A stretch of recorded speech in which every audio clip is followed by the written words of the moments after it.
copy to China. China has the biggest car market in the world.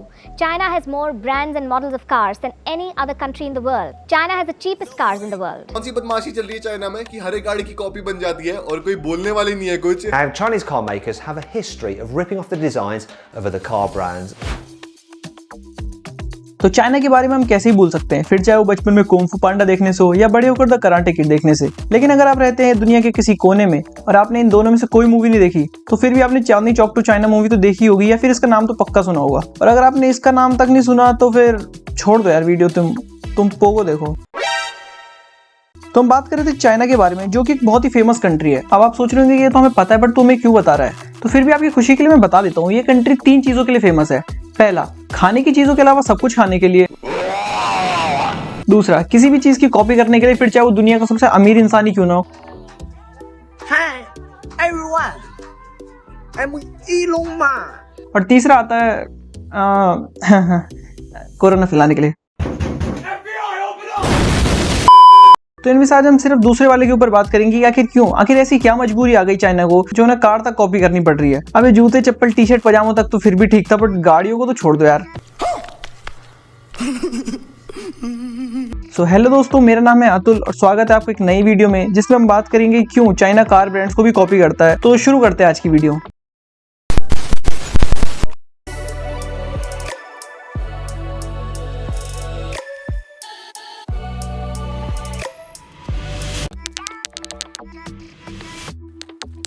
तो यार सबसे पहले तो हम बात करेंगे चाइना की कार इंडस्ट्री की ग्रोथ के बारे में। और वैसे तो बहुत सारे रीजन है इनकी ग्रोथ के, लेकिन मैं सिर्फ आपको 3 ही बताऊंगा।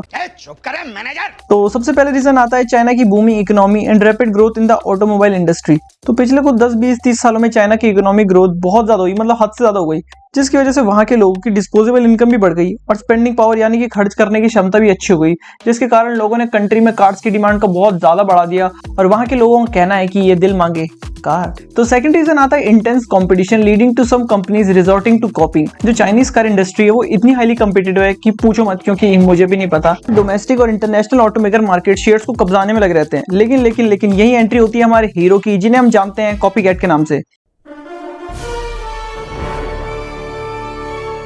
जी हाँ, कॉपीकैट के नाम से। ये वो कंपनीज होती हैं जो कि लोगों की खून पसीने की मेहनत को चुरा लेती है स्टेब्लिश्ड कार ब्रांड्स के डिजाइन और टेक्नोलॉजीज को कॉपी करके। हाँ, इन्हें थोड़ा क्रिटिसाइज भी किया जाता है, बट क्या फर्क पड़ता है जब पैसा आ ही रहे। तो थर्ड रीजन आता है the impact of competition on the industry.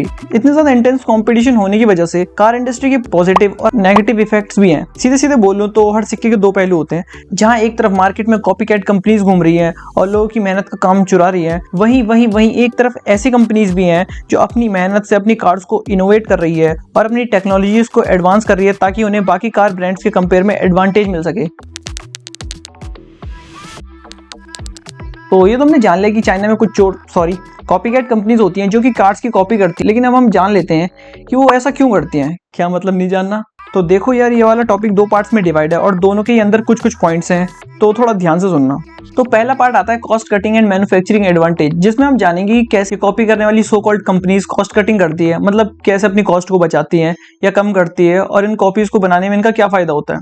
तो पहला पॉइंट आता है complex car manufacturing process and the cost involved. तो देखो यार, ऑटोमोबाइल मैन्युफैक्चरिंग में बहुत सी कॉम्प्लेक्स प्रोसेस का यूज किया जाता है, जैसे कि गाड़ियों के डिजाइन को बनाना, उनकी इंजीनियरिंग करना, प्रोडक्शन करना, और साथ ही साथ इन्वेस्टमेंट यानी कि पैसा भी लगाना अपनी रिसर्च में, टूलिंग में और प्रोडक्शन फैसिलिटीज में, जो कि बहुत ही महंगा पड़ जाता है खासकर नई कंपनीज के लिए। तो ये बहुत बड़ा रीजन बन जाता है जो कि छोटी छोटी कंपनीज होती है वो अच्छे डिजाइन को कॉपी करना शुरू कर देती है। तो दूसरा पॉइंट आता है copying as a means to reduce expense. कुछ कंपनीज होती हैं जो पहले की डिजाइन और टेक्नोलॉजीज को कॉपी करते हैं ताकि वो अपने प्रोडक्ट्स यानी कि कार्स की कॉस्ट को कम कर सके।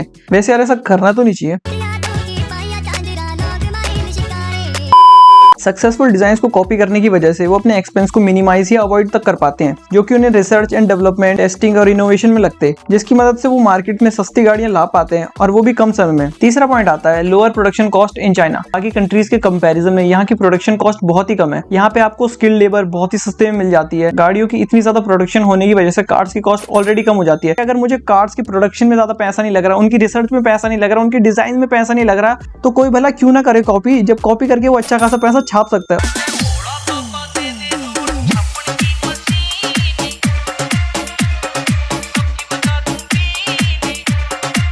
और फिर उन्हीं कॉपी कार्ड्स को लोगों को सस्ते में बेच के खुद लग्जरी कार खरीद लो। पैसा ही पैसा होगा। तो यहाँ होता है हमारा पहला पार्ट खत्म और दूसरा पार्ट शुरू, जो कि है मार्केट प्रेफरेंस एंड डिमांड, जिसमें हम जानेंगे क्या है चाइना के लोगों की पसंद और ऐसी क्या नीड पड़ रही है कंपनीज को कि उन्हें कॉपी बनानी पड़ रही है। कहीं ऐसा तो नहीं कि चाइना के लोगों को भी अपनी तरह ही नकली सामान पसंद आता है। तो पहला पॉइंट आता है अंडरस्टैंडिंग लोकल मार्केट प्रेफरेंस। तो हाँ यार, ये बात सच है कि चाइना के लोगों को कॉपी माल पसंद आता है, क्योंकि वहां पे नकली गाड़ियां इसलिए भी बनती हैं क्योंकि वहां के लोगों को यही चाहिए, बिकॉज असली तो अफोर्ड कर नहीं सकते। तो दूसरा पॉइंट आता है following popular designs and trend. Chinese automakers automotive industry के ट्रेंड्स और पॉपुलर डिजाइन्स को क्लोजली मॉनिटर करते रहते हैं, जिससे वो ना इंस्पिरेशन नहीं बल्कि उसे कॉपी कर सकें। और अगर वो किसी ट्रेंडी कार या फिर किसी ऐसी कार जो पहले से ही पॉपुलर है उसे कॉपी करेंगे तो लोगों को तो कार पसंद आएगी। जैसे कि ये BMW, Mercedes, Rolls Royce, Toyota और यहाँ तक कि ये लैम्बोर्गिनी डायबलो ही देख लो, इसका तो उन्होंने नाम तो कॉपी कर लिया। मतलब यार कुछ तो शर्म कर लो, नाम तो मन से रख सकते थे, लेकिन नहीं, इन्हें तो उसमें भी मेहनत लग रही थी। अब आगे बढ़ने से पहले मैं ये पूछना चाहूंगा कि क्या आपको फरारी पसंद है? हाँ। क्या आपको पोर्श पसंद है? हाँ। क्या आप दोनों में से कुछ भी नहीं खरीद सकते? अरे हाँ भाई हाँ। तो पेश है आपके लिए ये कार। ये तो टट्टी है। इस कार का नाम इन्होंने सुजुकी ईगल कैरी रखा है, और जितना वाहियात इसका नाम है उतनी वाहियात ये गाड़ी भी है। मतलब यार ना पोर्श ही बना पाए तुम, ना फरारी बना पाए। तो तीसरा और आखिरी पॉइंट आता है हमारा meeting customer demands for certain styles and features. Copy करने का एक फायदा हो जाता है कि कस्टमर अपनी इच्छा अनुसार किसी पर्टिकुलर स्टाइल या फीचर को अपनी कार में चूज कर सकता है। चाइनीज ऑटोमेकर सक्सेसफुल कार्स के डिजाइन और टेक्नोलॉजीज को कॉपी करते हैं ताकि वो अपने कस्टमर्स को असली ब्रांड की कार की फील दे सके। ये सब करने से ये अपनी कस्टमर की प्रेफरेंस को समझ पाते हैं और इन्हें एक कंपेटिटिव एडवांटेज मिलता है।